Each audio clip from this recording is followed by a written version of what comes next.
ধুবুৰী জিলা ধুবুৰী পুৰণি গোৱালপাৰা জিলাৰ সদৰ আছিল, যিখন জিলা 1876 চনতে ব্ৰিটিছ চৰকাৰে স্থাপন কৰিছিল। 1983 চনত গোৱালপাৰা জিলাৰ বিভাজন ঘটাই ধুবুৰী জিলাৰ সৃষ্টি কৰা হয়, আৰু ধুবুৰী জিলা ভাৰতৰ মুছলমানত সংখ্যাগৰিষ্ঠ জিলাসমূহৰ অন্যতম। জিলাখনত বাস কৰা মুছলমান লোকৰ সংখ্যা মুঠ জনসংখ্যাৰ প্ৰায় 75%। 2011 চনৰ লোকপিয়ল অনুসৰি নগাঁও জিলাৰ পিছতে ধুবুৰী জিলা অসমৰ দ্বিতীয় জনবহুল জিলা। ধুবুৰী নামৰ উৎপত্তি। ধুবুৰী নামটো চান্দ সদাগৰৰ আখ্যান সৈতে জড়িত। সৰ্পদেৱী মনসাৰ ভগ্নী নেতাই আছিল এজনী ধুবুনী। নেতাই পৰামৰ্শমতে কাম কৰি সতী বেউলাই তেওঁৰ স্বামী লক্ষীন্দৰৰ জীৱন যমৰ হাতৰ পৰা ঘূৰাই আনিবলৈ সক্ষম হৈছিল। প্ৰবাদ আছে যে এই নেতাই ধুবুনীৰ কাপোৰ ধোৱা ঘাট আছিল বৰ্তমানৰ ধুবুৰী নগৰৰ ব্ৰহ্মপুত্ৰ পাৰত। নেতাই ধুবুনীৰ ঘাটত থকা এচটা প্ৰকাণ্ড শিলত হেনো নেতাই কাপোৰ ধুইছিল।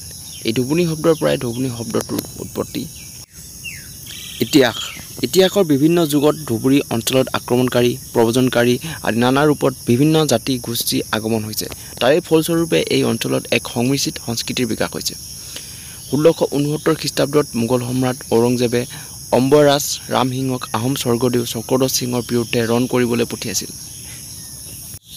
কিন্তু অসম আছিল এখন দুৰ্গম দেশ, যাক জয় কৰা সহজসাধ্য নাছিল। সেয়েহে ৰামসিংহই শিখ গুৰু টেগ বাহাদুৰক তেওঁৰ সৈতে আহিবলৈ অনুৰোধ জনাইছিল। 1669 খ্ৰীষ্টাব্দত ফেব্ৰুৱাৰী মাহত ৰামসিংহৰ সেনাবাহিনী অসম আহি পালেহি। ৰামসিংহই ৰঙামাটিত শিবিৰ পাতিলে আৰু শিখ গুৰুজনা ধুবুৰীতে ৰ'ল। ভৌগোলিক বিৱৰণ। ধুবুৰী জিলাৰ মাটিকালি 2838 বৰ্গ কিলোমিটাৰ। এই মাটিকালি ৰুছিয়াৰ জিয়ামলিয়া গিয়ৰ্জিয়া প্ৰদেশৰ প্ৰায় সমান। সমুদ্ৰপৃষ্ঠৰ পৰা জিলাখনৰ উচ্চতা 30 মিটাৰ। জিলাখনৰ ভূভাগ সমভূমি প্ৰকৃতিৰ যদিও ঠায়ে ঠায়ে কিছুমান চাপৰ পাহাৰ দেখা যায়। টুকুৰাবন্ধা, দুধনাথ, চান্দৰডিঙা, বৌকিমাৰী, চক্ৰশিল আদি এনে কেইখনমান পাহাৰ। ব্ৰহ্মপুত্ৰ নৈ জিলাখনৰ মাজেৰে বৈ গৈছে। চম্পাৱতী, গৌৰাং, গোদাধৰ, গংগাধৰ, চিপকাই, সোণকোষ, শিলাই, জিঞ্জিৰাম ধুবুৰী জিলাৰ উপনৈ। ধুবুৰী জিলাৰ চাৰিসীমা। উত্তৰে আছে কোকৰাঝাৰ জিলা, পূবে আছে গোৱালপাৰা জিলা, বঙাইগাঁও জিলা আৰু মেঘালয়, আৰু দক্ষিণে আছে বাংলাদেশ আৰু